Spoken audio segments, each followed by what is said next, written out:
This week's podcast is inspired by a client I had this week. She sent me an email requesting a reading, and the guides immediately jumped in and suggested a particular account from the book A Return to Love by Marianne Williamson. Once I'd sent the message to her about the book, I thought of you and wondered if it might be helpful. It's a great book for navigating life, love and everything, and has lots of practical examples to help you understand how to apply the theoretical knowledge. If you know me well, you know I've spent over 15 years reading transformational books, as well as taking courses and watching everything from lectures to TED Talks and listening to podcasts. I also do intuitive tarot readings, and I've been doing these for many years as well. I'm really obsessed with all things to do with self-awareness, personal growth and awakening. Mainly it's because I was kind of forced into it with my own spiritual awakening. But enough about me for now. I spent a few days wondering how I might be able to give more to you by sharing with you everything I know about self-actualisation and awakening. I decided that audio was the quickest and best way to communicate with you, and I hope you enjoy it. I will try it for a while, and if it helps people, I'll keep going. A Course in Miracles is the holy grail when it comes to spiritual awakening and having a more conscious, awakened life. I can't really think of one awakening spiritual healer or leader who I haven't heard refer to it at some point. So Eckhart Tolle refers to it a lot, as did Wayne Dyer and today's author Marianne Williamson. A return to love is just about that, returning to love, but not romantic love, of course. By love, Marianne Williamson means spiritual love, as in there are only two things in this universe, love and fear. All that is not love is fear, and vice versa. So this book is a book about working with A Course in Miracles in principle and applying it in life. Marianne Williamson has lectured on the Course, as it's often referred to, for many, many years. The book, A Return to Love, was written in 1976, but has been updated and revised more recently, as far as I understand. So today I'm going to talk to you about why I like the book and how I think it might help you. Marianne Williamson says that when she comes to life from a state of love, everything works beautifully. I agree, it is my experience also. She explains how to do it in the book. That's basically what the course is about and what this book is about. A Course in Miracles explains how fear is actually a bad dream and not real. Now, that may sound far-fetched to you. It may not. However, the Course is compelling and convincing in its demonstration that it is in actual fact true. Marianne Williamson makes it simple and easy to see how fear can be dissolved with a little understanding. She urges us to take responsibility for our own lives and to take action, but not in the usual egotistical way that stomps and postures to be right and listened to, but instead this action is more mature and balanced. She encourages us to act from love. We don't do it being action or taking action in our lives through brute strength and by problem solving our issues away, but rather through prayer and passing our fears and worries to the universe or God for support and guidance. Now, this comes with a little warning, and any of you who've already had associations or have knowledge about A Course in Miracles will already know this, so apologies if you already know. A Course in Miracles, and so Marianne Williamson's book, uses Christian terminology. Okay. But it isn't a religious book or a reason to avoid it, I don't think. So it does have a huge amount of spiritual lingo. Talks about the Holy Spirit, refers to other people as brothers. It refers to God all the way through. You know, it's all Christian in its terminology. And it can be off-putting to some, but I really urge you to try it and look past that terminology and see the symbols for what they are, just symbols. I mean, Marianne Williamson is actually Jewish, and this hasn't stopped her spending much of her life teaching the course. Like I said, I'm not religious at all. Well, I don't know whether I did say that, but I'm not religious at all. But I don't see the terminology as distracting once you've got used to it. I almost look at it this way. Imagine that you do believe in those symbols for a moment and take the advice. Apply it in your life, and if it works, then just accept it. When she says the Holy Spirit says XYZ, I take it in such a way that you could substitute anything really instead of Holy Spirit. For me, I'd probably use universal energy or source. But I don't mind that A Course in Miracles calls it the Holy Spirit. So, Marianne Williamson explains why so many of us feel depleted and lacking somehow. We are lacking in love. She describes love as a sort of internal oxygen. She shows us how we pollute our own lives with unloving thoughts and actions, both towards ourselves and others, and how to rectify that. She shows us how we're supposed to give over our troubles and questions to the flow of life and allow the universe to guide us. One of my favourite quotes is, "We are given plenty of opportunities, but we tend to undermine them. Our conflicted energies sabotage everything. To ask for another relationship or another job is not particularly helpful if we're going to show up in the new situation exactly as we showed up in the last one. Until we're healed of our internal demons, our fearful mental habits, we will turn every situation into the same painful drama as the one before. Everything we do is infused with the energy with which we do it. If we're frantic, life will be frantic. If we're peaceful, life will be peaceful." This quote is like, wow. It shows clearly why we keep on getting the same relationships or situations cropping up over and over again. So what she's really saying here is that change starts within us. As we change the inner world, the outer world starts to mirror it back. So whilst it's easy to be reactive and blame the outer world for our inner states, it really is the other way around. I think this is one of the best ways of knowing how awakened you are, and it's also a great way of understanding consciousness or unconsciousness. When we're asleep, spiritually speaking, everything is about surviving what's going on out there. You know, out there as in the world. If we ever become totally awakened, conversely, there will no longer be any sense of an in here, as in within us, and out there. Only oneness. Most of us are somewhere in between, right? The book, like most spiritual awakening books, reminds us that whilst we may still act really unconsciously at times, and it is normal to do that, that's normal human behaviour, we would be best not to keep acting on trying to change the outside and just take these external problems as opportunities to go back inside and do the work. So another quote, I'm just looking it up here. Oh, I've got it here. Another quote I love is on page 103. This is in the Kindle version. I don't know whether the pages align. It says, it feels as though we're hurt by what someone else did.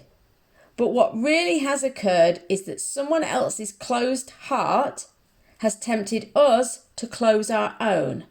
And it is our own denial of love that hurts us. That's a biggie, yeah? That's a good one. So Marianne Williamson explains that we start to understand the world and ourselves better when we understand this. We know that on a human level, we're upset by someone, for example. But we know really that it's our own judgments, loveless thinking, etc. that's the real cause of our pains. And then we're prepared to do the work to heal it. So some of you may recognize how similar this idea is to other spiritual books and methodologies, like Byron Katie's book, Loving What Is. You know, most New Age or spiritual transformational texts and courses are really mostly saying the same thing, just in different ways. And it basically centers around this principle, you know, that we think it's going on outside of us, but actually it's all about what's going on inside of us. So the premise of those around us and situations, the premise of those around us and the situation and events are such that they teach us, yeah? So often the most challenging things have the most to teach us.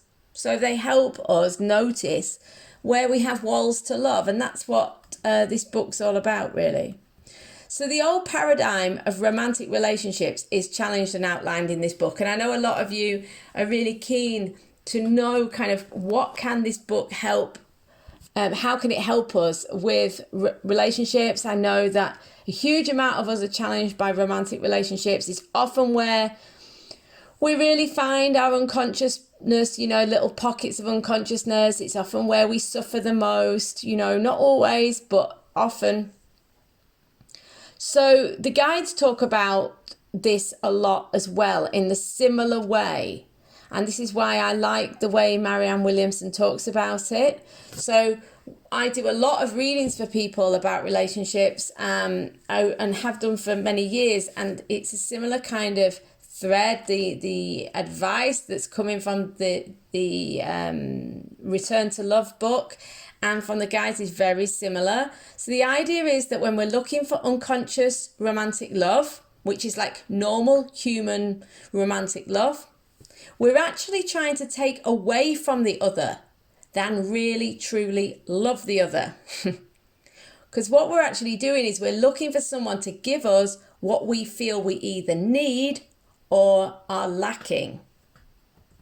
But I really like how Marianne Williamson talks about how we can bolster the other in a partnership and do things such as look nice for the sake of the other person. So she goes into quite a lot of detail about how,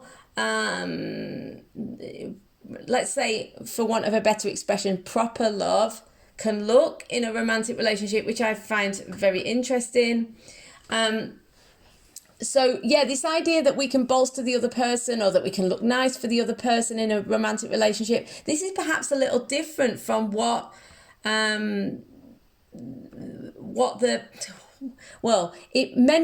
may be considered inaccurate concept that the true spiritually robust relationship should be about two independent beings. So, you know, I don't know whether other spiritual authors really mean this, but there is a bit of an undercurrent in the sort of spiritual community that you have to be completely independent and that you should be, you know, I mean, obviously we need to be completely whole in ourselves and taking a whole person into a relationship. But, you know, there's almost this kind of stigma about having any sort of interdependence.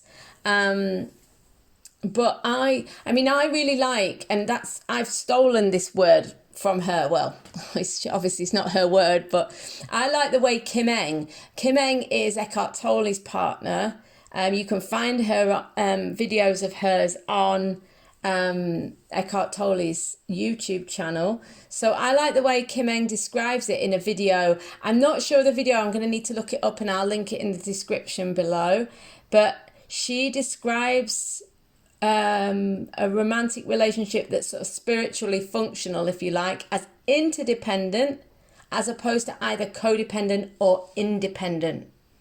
So in other words, we can be there for each other, but we're not specifically needing, demanding or manipulating for the sake of like our own self-creation or self-actualization. You know, we're not trying to draw that from the other. So I do find it interesting that Marianne Williamson goes into quite a lot of detail to help us kind of understand spiritual love in the context of a romantic relationship. So I think that's going to be helpful for you maybe. Marianne Williamson talks also about how we can spiritually heal or handle challenges such as when wanting masculine energy from men, So this is a common problem. Women are looking for a man to step up and be masculine. But what she talks about is that it's a woman's job to offer herself the gift of her feminine energy. And when she really feels like a woman by gifting it to herself, she finds masculine energy coming towards her. So again, it's the same principle. I don't want to use the word fix the inside because there's nothing to fix, but it's kind of like orient back to the inside and the outside starts to change to mirror it. Another example she gives of spiritually healing or handling challenges was when a man that, I don't know, was a client of hers or someone at a lecture or something, a man felt that his father never gave him enough gifts. This is an example from the book. And she suggests the healing would come through him, as in the man, gifting to his father. So because his father didn't give him gifts, she's saying to him, well, you give your father gifts and that will heal the situation. And I thought that was an interesting idea and certainly one that we could all try in our own lives. There's loads of great examples. I've just picked a couple out of how she explains properly how we can use the spiritual principles to heal and handle challenges. And I like those too. So I picked them out, but there's tons of them in there. The book points out over and over how we project our problems, fears and wounds onto others. So, for example, when someone hurts us, it's really about an old idea or wound being poked.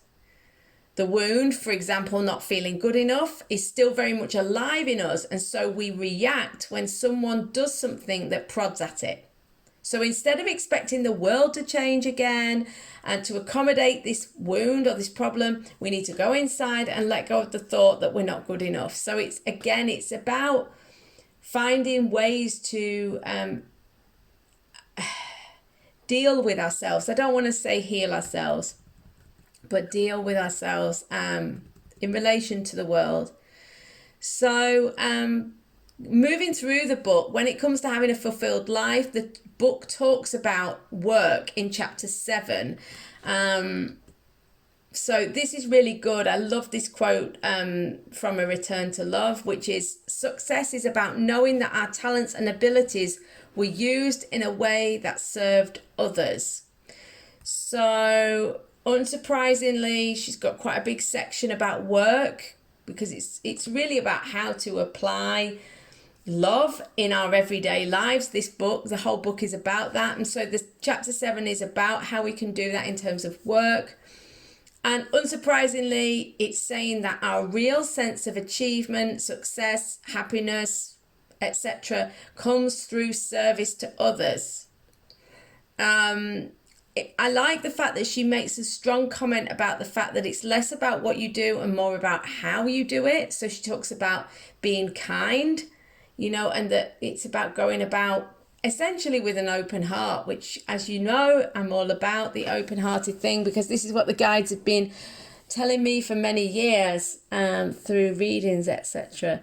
So this was a helpful quote. If something makes your heart sing, this is God's way of showing you that this is somewhere you can make a contribution. This again comes up time and time again in readings for me, and I wrote about it in the green book. Manifesting with the light. So yeah, I totally agree with this, and she goes into quite a lot of detail to explain about that. So the overall idea is that we give our lives to the universe and then things come together. We open our hearts and our talents and lives start to blossom. So that's not a direct quote, but it's roughly paraphrased. And this is why I love the book so much. It's totally in line with the general trend of information I've gotten from the guides and read or heard about from spiritual teachers and helpers. The thing is, Marianne Williamson does it really well in A Return to Love. She's very experienced in talking about the topic of A Course in Miracles, and therefore can break it down really well for the average reader like me. and maybe like you. I don't want to call you average though, but I can call myself an average reader. There's a lot of emphasis on miracles in the book, okay? The Course talks about miracles a lot, and there's a lot of emphasis on it here. The basic idea is that the universe can help you or solve any problem when you approach it from grace, service, and being humble and authentic.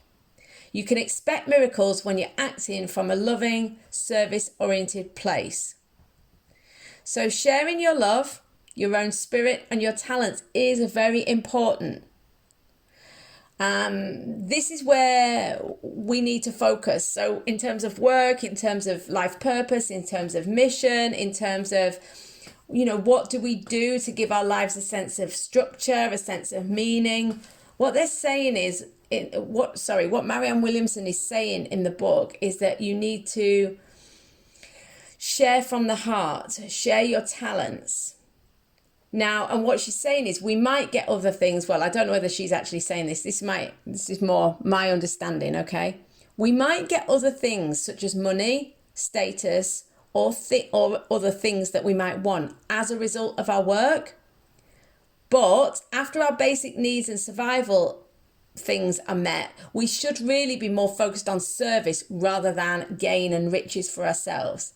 Obviously, we have to bear in mind that we all need to make money. We all need to, have a certain standard of income or whatever, or level. But beyond that, it should really be more focused on service rather than just physical or, gain of stuff for ourselves. It doesn't mean riches are wrong. That's a key point to understand, I think. But that focusing on the riches rather than the service is not coming from love. And so will essentially, because it's not love, it can take you into fear.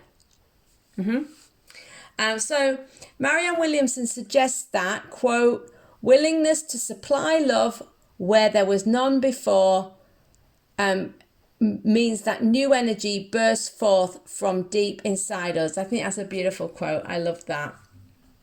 A really interesting little story that I love in the book is she tells a story in chapter 7, part 6, New Hearts, New Jobs, when she talks about someone mentioning to her about her habit of drinking coffee last thing at night.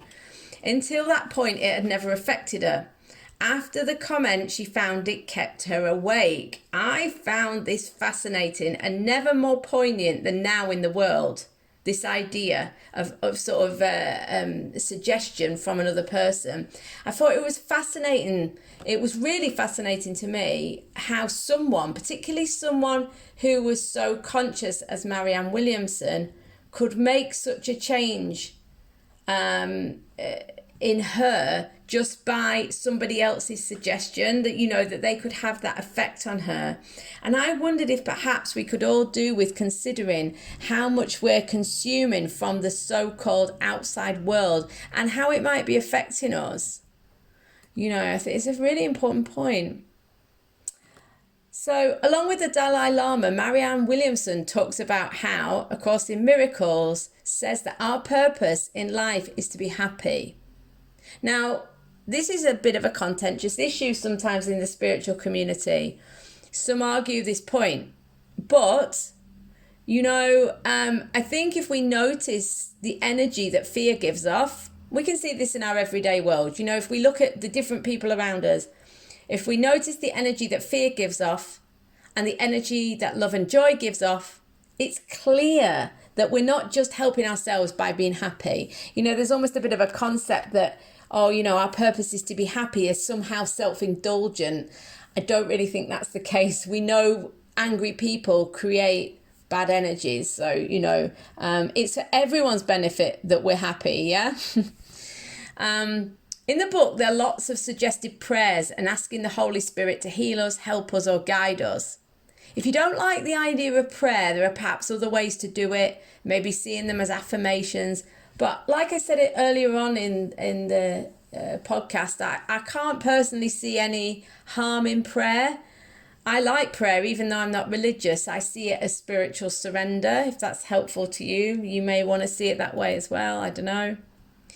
But there's a real emphasis in A Return to Love by Marianne Williamson of seeing the universe or God as this great power, you know, as this huge power that it is really, but not in an intimidating way, not in a scolding way, but rather in a powerful and kind of reverent way. You know, and she's encouraging us to be kind of humble and in a state of open appreciation, knowing that we have part of that greatness within ourselves as well. So it's not that we're looking to this, you know, God in the sky. It's within us, but it's a sacred thing.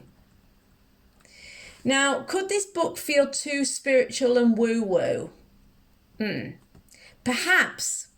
If you still think that you can solve all your problems with thinking and 3D solutions. I think Eckhart Tolle says about his work, it's something along the lines of, if you don't get it, you just need to suffer a bit more. That's not actually what he says, and he's not suggesting you need to suffer, of course.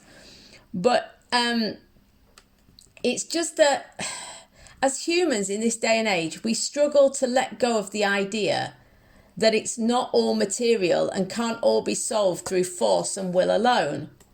So it essentially takes us to have run out of other options before most of us will wake up to the spiritual beingness that we really are and take the steps we're guided to take intuitively. For example, in my life, I had a nervous breakdown, so I couldn't go to work anymore. I couldn't leave the house. The only thing I could do was read and write.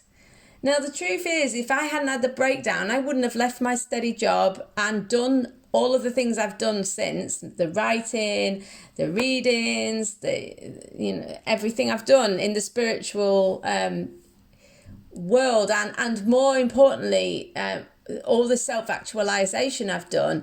I wouldn't have done that by choice. I wouldn't have given up my comfort zone. So the universe had to speak very loudly to me, you know. So suffering is always optional though. You know, we don't actually have to suffer, but the reality is most of us won't budge. We won't do the work until we are suffering and we can't find another way. I think most spiritual helpers or authors that I've read would say that. So I love it when Marianne Williamson says on page 249, we have to let go of our belief in fear and danger and embrace instead a view of the world that is based on hope and love. I think that's beautiful, and that really is the crux of the book. So Marianne Williamson's book, A Return to Love, is a great insight into the basics of A Course in Miracles, and it is a very, very compelling and convincing that we should feel hopeful and that we have the power to change our lives and contribute in the world. So if you feel lost, hopeless or uncertain in any way or in any area in your life, this book can really be like a beacon that sets you back on course. So I would highly recommend you read it. Guys, I love you so much. Have a great week. I will speak to you again shortly, hopefully with the next podcast episode. Please share the podcast. Please like, comment, tell me if you enjoyed it or not so that I know whether to keep going with them. Guys, have a great time this week and I'll speak to you soon. Bye.